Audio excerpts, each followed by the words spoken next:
Hi friends. So I'm standing out in my disaster garden zone today, and I kind of wanted to show you, it's a little blustery, so hopefully we'll have decent sound. The reason I say disaster is because the garden we planted, we started out, we were going to do flowers, and I really discovered that I didn't really care for it. So I have this huge space and it has weed cloth, but the weeds just take over. We have so much weed pressure. So we did weed cloth and drip lines, and we started with just holes for the flowers, and it was a total fail because we had so much morning glory that you'd have to reach underneath into all the holes, and we have snakes. That's a little scary. But so I digress. Basically, what I want to show you today is that we have this giant space that gets overtaken with weeds as hard as we try every year. So we're going to try doing more of like a permaculture scenario, and I wanted to walk you through what we have going on, and we'll see this year how we do. And I just try to get better each year because I feel like the goals, because it's so big, is so far above what I can do. It gets really frustrating. So we're going to go to more of a permaculture system. We want to move the chickens, ducks, and even pigs over to this area eventually. But I'll show you what we have going on and what we have started. We have some cool little features that we've started, some things that are totally going to change. I think we have some really cool ideas, and I'm going to share them with you. Along this edge, mixed into the wheat, these are all fruit trees down this side, and out here, that is pasture where the dairy cow will be. Along the driveway, we have put in this long planter that goes along the driveway, and we're going to fill that with grapes. This area is about 100 feet long, and it had 4 big rows of potatoes in it last year. And we're going to ditch the potatoes over here, and we're actually going to put in a covered carport area that we're going to turn into the milking area, the milk barn. And it's 12 by 20. One end will be the milk barn, and then the chickens can have the other end until we get something more permanent set up for them. So that's my idea for this area. This is what I'll call like the midway section. So again, we have on the edge between the pasture and the garden, there's fruit trees. And then this section right here, we did not do, it's behind me, as you can see, is totally overgrown. Some of that is flowers that just got out of control and reseeded themselves. Some of the flower seeds that you plant, you're getting into a big mess if you're not going to get them under control, because they will take over. And that is something I learned the hard way. So this midsection in the middle, we just kind of let go last year and didn't do anything with it. So I'm going to try to regain that this year, hopefully. We've got more fruit trees on this side. This is across from where the potatoes were last year, where we're going to put the milking barn. And this area right here, this is all yarrow. And I planted a row of yarrow, and it is totally overtaken this whole area. We actually last year burned it to try to get rid of it because it was so invasive. So we're still dealing with that. Weed cloth over it to try to get rid of it.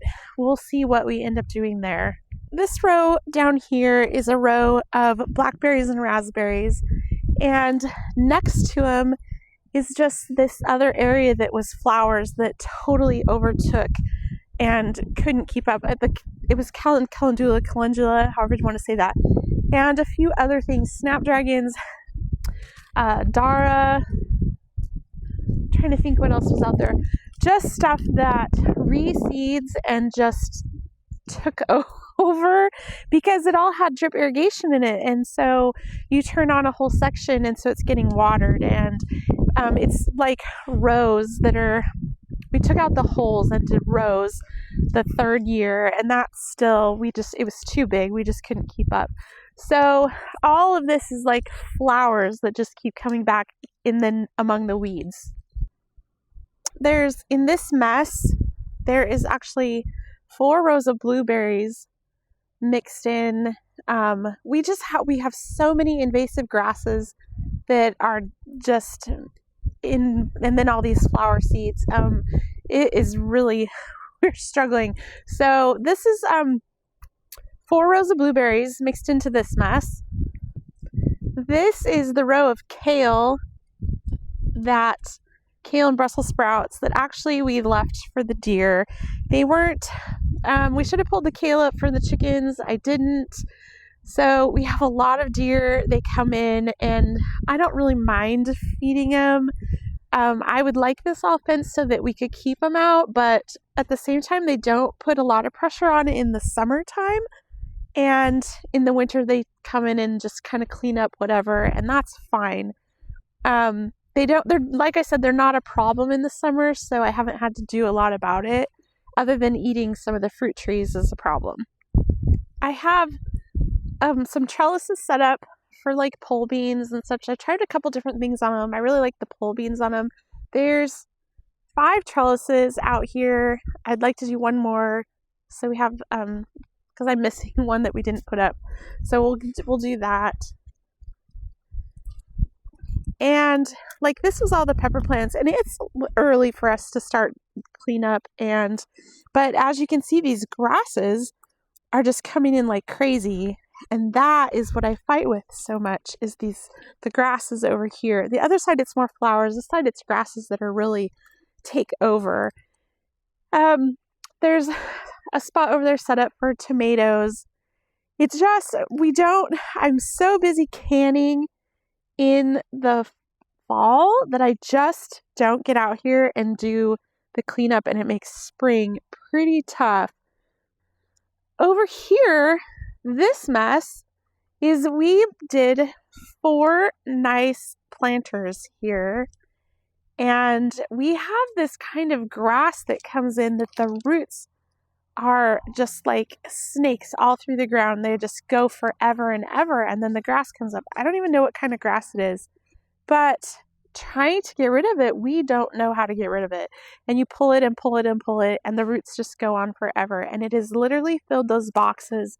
So last year, unfortunately, I did not even plant in them, because I guess I planted garlic in one, but other than that, I did not plant in them because that grass is so bad. I don't know what to do with it. It is going to be a huge challenge to get this under control as much as possible. This is the section that I mentioned that all the yarrow took over, because this is going to be more of the chicken area, and I'm gonna actually like maybe plant some just grass out here, some pasture grass that can be mowed if needed to be. The ducks and the chickens can be out here, and then I'll just take and put maybe some bird netting across the center of where the actual garden is going to be. And then back to this where the yarrow is, the chickens and pigs, we can build a pig hut out here and they can have this area. It's really difficult to have this much space and not be overwhelmed.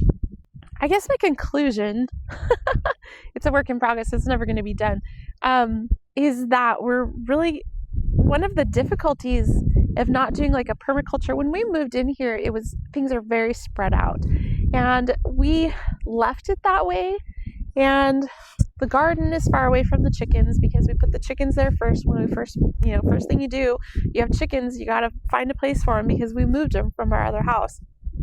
So we put them where we thought they would be, and then the garden ended up moving to a different spot. And the pigs are even farther away. They're the farthest away on the property that you can be. So consequently, all of those weeds and stuff that you pull out of the garden, they don't go to the chickens or pigs. They just go into a pile and they either get burnt, sometimes they make it to the compost pile.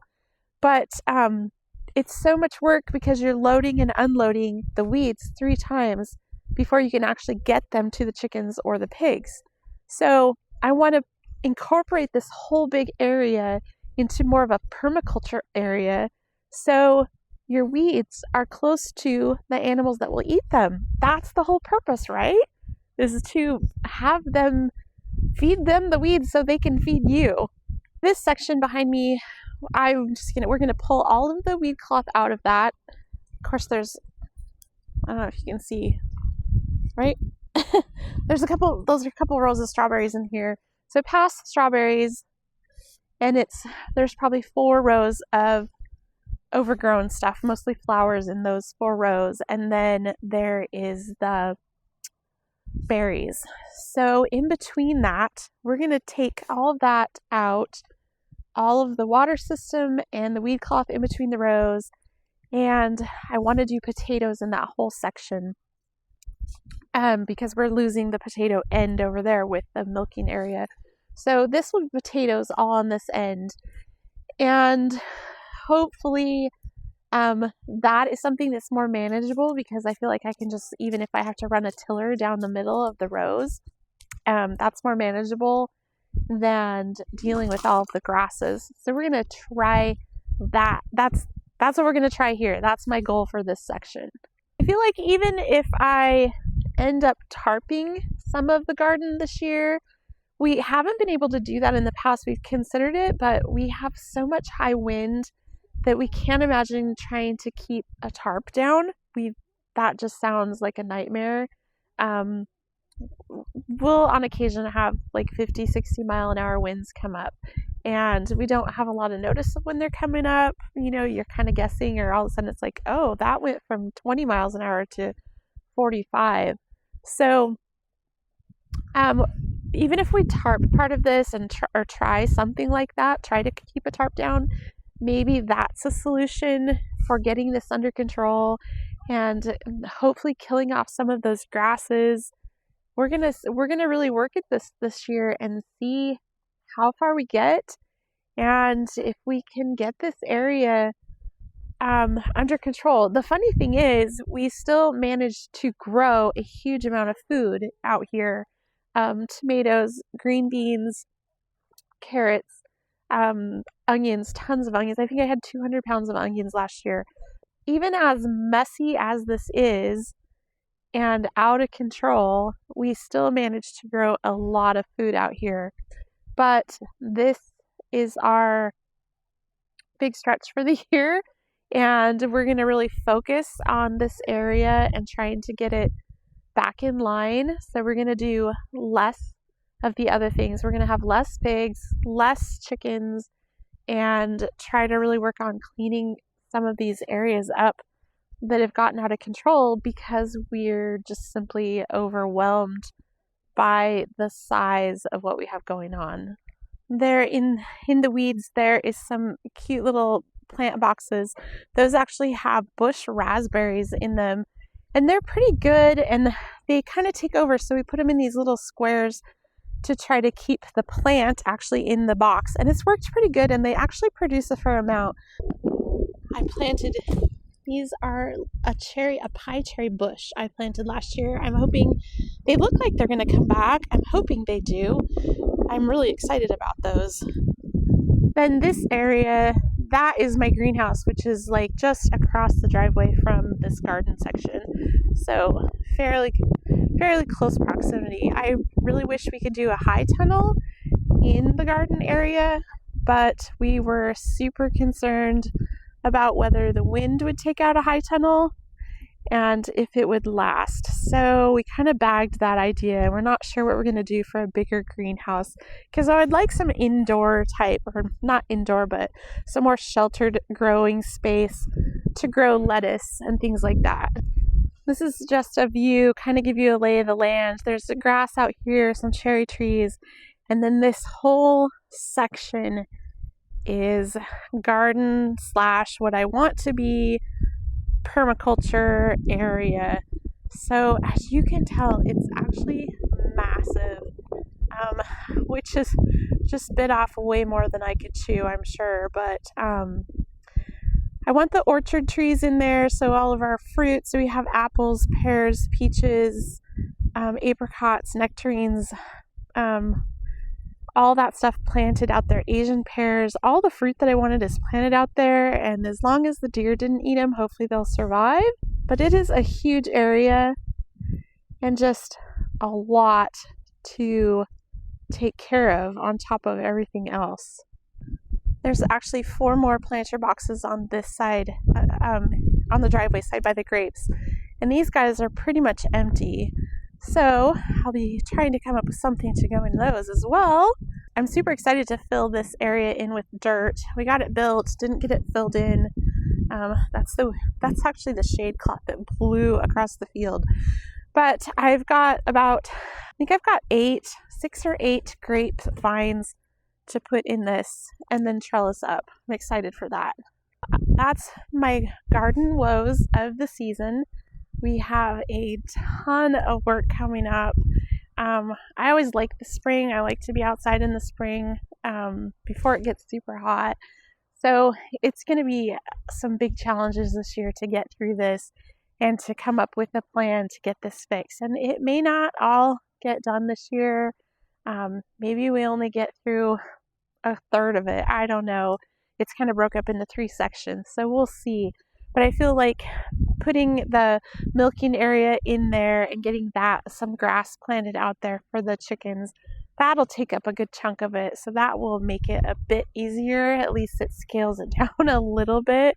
We'll see how this goes, but I'll keep you posted on our challenge of what we're going to do with this mess and how to get it back where it's producing food without causing so much stress.